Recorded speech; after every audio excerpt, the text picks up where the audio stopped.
Un pasaje ciertamente muy difícil en la vida de San José y la Santísima Virgen fue cuando el niño se perdió en el templo. Vamos a tratar de analizarlo con todos los pormenores posibles, pues es el último relato que tenemos nosotros de la infancia de nuestro Señor. Todo lo demás son tradición o pues revelaciones privadas, no voy a decir especulaciones, pero en algunos casos quizá podrían llegar a eso. Tenemos que tener en cuenta un convivio de 30 años con San José y con la Virgen antes de la vida pública. 30 años, de los cuales nosotros tenemos en los evangelios solo el nacimiento, el encuentro con los magos y la pérdida y el hallazgo en el templo. Pues bien, ¿cuál sería la razón por la cual el niño se quedaría en el templo? Pues es algo que pocos autores revisan y analizan. Pues aquí Monseñor Juan Clau dice que es una declaración de guerra. ¿Pero contra quiénes? Pues ya vamos a verlo. Precisamente es algo que nosotros tenemos que ver. El guerrero prepara su ambiente, prepara su terreno, conoce al enemigo, y es lo que haría nuestro Señor cuando tenía 12 años. Para empezar, un niño a los 12 años se consideraba ya plenamente encargado de la ley, inclusive con obligaciones como adulto. Podría ya inclusive a esa edad, 12, 13 años, ser comprometido en matrimonio, por ejemplo, tener una cierta responsabilidad, poder heredar una cantidad, etcétera, etcétera. Porque aquí tenemos nosotros que el niño se convertía en un bar mitzvah o bar mitzvah, es decir, hijo del precepto, porque eso es lo que significa esta palabra. Pues de allí lo que los judíos hacen el bar mitzvah, ¿okay? A los 12 años normalmente, que es cuando el niño por primera vez pasa a leer la Torá en una sinagoga judía. O también Ben HaTorah, por lo mismo, hijo de la ley. ¿Esto qué significa? Pues que él, a pesar de tener 12 años, tenía la completa, y por eso aún la iglesia considera los 12 años de dar razón. Ya un niño de 12 años ya razona bastante bien, ya piensa muchas cosas, ¿ok? Y ya no está tan infantil como antes. Ya está empezando en algunos casos incluso la pubertad. Algunos pues antes, unos después, incluso físicamente.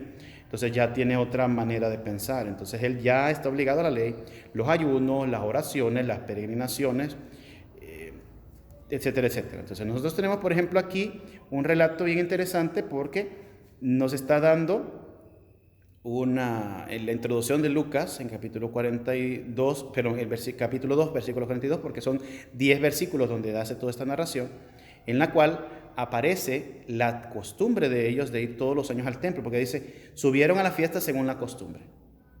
Todo judío piadoso subía al templo varias veces al año. Ciertamente, pues San José utilizaría las 10 fiestas principales con la Virgen y el Niño: Pascua, Pentecostés y las enramadas. Pero también estaban otras celebraciones como el Yom Kippur, etcétera, etcétera. Solo tenían obligación de asistir los judíos que estaban en un radio de 25 kilómetros a la redonda del templo. Sin embargo, muchos, como este caso, que vienen desde Galilea, son más de 100 kilómetros, entonces ellos lo hacen con todo el gusto. Y todavía los judíos piadosos, pues, tienen como meta ir al menos una vez en la vida, al menos, al templo. ¿Okay? En este caso al Muro de los Lamentos, que es lo único que ha quedado del antiguo templo según la leyenda. Y luego, pues, los que quedaron con esta costumbre, que todavía la copiaron porque Mahoma vino a hacer un pura ensalada de un montón de cosas, son los musulmanes. Pero vamos a ver entonces qué es lo que nos trae la meditación de hoy. Vamos a dividirla, como digo, en dos partes al menos, quizás tres, para poder sacarle todo el jugo y la sustancia. Cuando Jesús alcanzó la edad de los 12 años, los miembros de la Sagrada Familia subieron a la fiesta según su costumbre. Lucas 2:42. Esta es la primera ocasión en que los evangelios tratan sobre una manifestación externa de la religiosidad del Salvador. Pero lo dirán varias veces, él tenía esa costumbre. Aunque tal peregrinación ya se había verificado muchas otras veces desde el regreso de Egipto, con el corazón dolorido, María Santísima notó que de alguna forma el niño había comenzado a despegarse de ella, pues ya no era un niño que tuviese que estar bajo su entera dependencia en aspectos humanos. Tal vez también sospechase que, siendo su hijo legalmente responsable de sus actos, podría sobrevenirle a ella algo relacionado con aquel anuncio que había recibido tantos años atrás, pero que conservaba siempre vivo en su espíritu: una espada te atravesará el alma. Habitualmente este desplazamiento se hacía a pie, en comitivas desde cada ciudad, dando la oportunidad de que las personas pudieran expandirse y provocando por los caminos el encuentro de gran cantidad de caravanas. San José, la Virgen y el niño estaban entre los peregrinos de Nazaret. ¿Cómo sería el comportamiento de nuestro Señor a los 12 años en medio de tanta gente?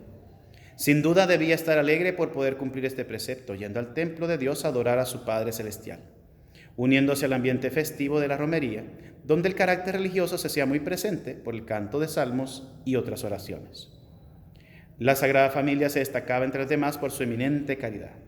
Si en Nazaret ellos ayudaban a todos los pobres que pudieran a pesar de su propia pobreza y socorrían a todos a cuanto pudieran, pues ciertamente no sería distinto en el camino, ayudando a quienes podían. Quizá manifestando para muchos, quizás que sean gente de dinero, por toda la manera que ellos ayudaban, a pesar de su vestimenta muy austera. Y también, ciertamente, demostrando el amor de Dios a los demás. Por eso nuestro Señor Jesucristo llegará a decir en el Evangelio de San Juan, capítulo 15, versículo 12, que os améis unos a otros como yo os he amado. Y ciertamente serían sus padres quienes darían muy buen ejemplo de esto. Además, dedicaban buena parte de sus recursos al tesoro de la casa de Dios, celosos como eran del esplendor del culto divino. Claro, hay un montón de gente que dice, ¿y por qué no arregla tal cosa? ¿Y por qué no arregla tal otra? Bueno, y tú ayudas económicamente a la iglesia. Y dice, si es que la iglesia tiene dinero, ¿de dónde? Nosotros vivimos de la caridad de las personas. Aparte, tú como católico, tú como cristiano, es uno de los mandamientos de la iglesia, tu obligación, ayudar a la iglesia en todas sus necesidades. Voy a poner un ejemplo que puede ser un poco pesado, pero la imagen que ustedes tienen atrás, la encontré hace unos años, abandonada en una bodega y muy maltratada. Ha sido restaurada, se le compró la varita que tiene, se le compró el resplandor que tiene y hasta la imagen del niño se mandó traer de fuera de este país para poder tener a San José y que evidentemente toda la ropa nueva. Entonces, imagen muy bonita, pero también hay que cuidarla y eso todo implica dinero. El restaurador pues tiene que cobrar su salario y los materiales. La persona pues que confecciona pues tendrá que sacar también lo suyo. La tienda de telas pues luego pues uno quiere ver las cosas bonitas pues ¿cómo? Entonces demuestra mucha mezquindad, porque si hay muchas personas que ciertamente desean sobre todas las cosas quedarse con los bienes de la iglesia, porque la iglesia tiene dinero, claro, porque no lo tengo yo. Entonces, ¿por qué? Cuando yo venía aquí no había una sola imagen. Una iglesia de 300 años no tenía una sola imagen del niño Jesús en madera. Quiere decir que se la robaron. Hace 300 años no había imágenes de yeso, ni de qué sé yo, ni de plástico, eran de madera. ¿Dónde está? ¿O dónde están si eran varias? Entonces, claro, critican porque no lo tienen ellos, como Judas, ¿no? En cambio, un verdadero cristiano se le nota su conversión, dicen muchos santos, en la cartera. Porque cuando realmente empieza a aflojar dinero, a aflojar su tiempo para colaborar con los demás, a prestarse el mismo para disponer esa disponibilidad para ver en qué ayuda, entonces se nota la conversión. Y ciertamente San José y la Virgen serían así. Debido al largo viaje, cuando llegaban a Jerusalén, era normal que los peregrinos pasasen allí una semana, aunque la ley solo los obligase a participar en los 2 días principales de la fiesta. Nuestro Señor Jesucristo, como segunda persona de la Santísima Trinidad y como hombre, cuya alma fue creada en la visión beatífica, conocía a la perfección cómo era el culto que se realizaba en el templo, pero tenía un gran deseo de poder presenciarlo físicamente. Por eso, a lo largo de los 8 días que permaneció con San José y la Virgen, debió observar con sumo interés aquel ceremonial. Y claro, como estaba chiquito, se movía por aquí, se movía por acá, nadie decía nada, entonces el niño admiraba, curioseaba, esto así, claro, imagínense, lleno de sentimientos humanos delicadísimos, se emocionó pensando en la inminencia de su propio sacrificio, mediante el cual él mismo haría realidad esa Pascua. Y el amor que tenía hacia el género humano, deseaba ansioso el momento en el que pudiera reparar todas las ofensas cometidas contra el Padre y redimir a los hombres. Y en medio de estas consideraciones ciertamente hizo anticipadamente al Padre un ofrecimiento de sí mismo. También su padre y su madre tuvieron conocimiento de que él iba a hacer esa oblación. Así, mientras asistían a las ceremonias, pensaban en la inmolación del verdadero Cordero y como corredentores también aceptaron y renovaron su entrega, ese fiat, ese hágase a Dios. Nuestro Señor empezó entonces a analizar la situación de los judíos allí reunidos. Sueños de riquezas temporales, orgullo de raza, devaneos de supremacía universal. El pueblo esperaba un Mesías, sí, pero como un rey temporal que sacudiera el yugo de los romanos y que pusiera a Israel por encima de todas las naciones. Pura política, puro orgullo. Se daba cuenta que hasta qué punto aquella gente se había desviado del buen camino y discernía, por medio de aquellas personas, el pésimo estado en que se encontraba una opinión pública que a pesar de todo él amaba, la de Israel. Su alma reaccionaba contra tantos vicios y deseaba restituir a aquellos ritos su único y auténtico sentido, la gloria de Dios, no por lucirse, no por orgullo. Sí, nosotros tenemos el único Dios y por eso hacemos este gran... No, la gloria de Dios, no cultos vacíos, porque también a veces se pueden hacer así, muy pomposos y muy qué sé yo, pero no hay conversión. Cuando la Sagrada Familia se quedaba solas en la casa donde se hospedaba, Jesús procuraba oír los comentarios de sus padres y luego les transmitía sus maravillosas impresiones, de las cuales los santos esposos estaban ávidos. El tema desembocaba en las apreciaciones sobre el nuevo sacrificio que sería instituido, la Santa Misa, el sacerdocio, la nueva ley, los demás sacramentos. No pensemos, sin embargo, que el niño Jesús tomase en estos momentos aires de doctor con sus amados padres. Al contrario, narraba todo como un hijo que los quería bien. Era un niño divino contando a sus progenitores humanos lo que su Padre Celestial deseaba realizar en la historia de los hombres. En aquellas conversaciones el Redentor también habló sobre la tremenda decadencia del pueblo elegido. Claro, esto implica, lastimosamente, la decadencia del pueblo, la decadencia de sus ministros. Y la principal de sus causas, la maldad del Sanedrín y de los sacerdotes, que corrompían las almas que se acercaban a ella. Oremos mucho por los sacerdotes. Criticar no ayuda en nada. Oremos por ellos, hagamos penitencia por ellos. Si los sacerdotes andamos mal, el pueblo anda peor. Oremos por los sacerdotes. Hagamos mucha penitencia por ellos. Al hablar sobre esto, Jesús manifestaba gran ira e indignación, mostrando cómo esas autoridades habían sido llamadas a preparar a Israel para su llegada, pero se habían entregado al demonio, constituyendo una verdadera máquina al servicio de Satanás dentro del templo de Dios.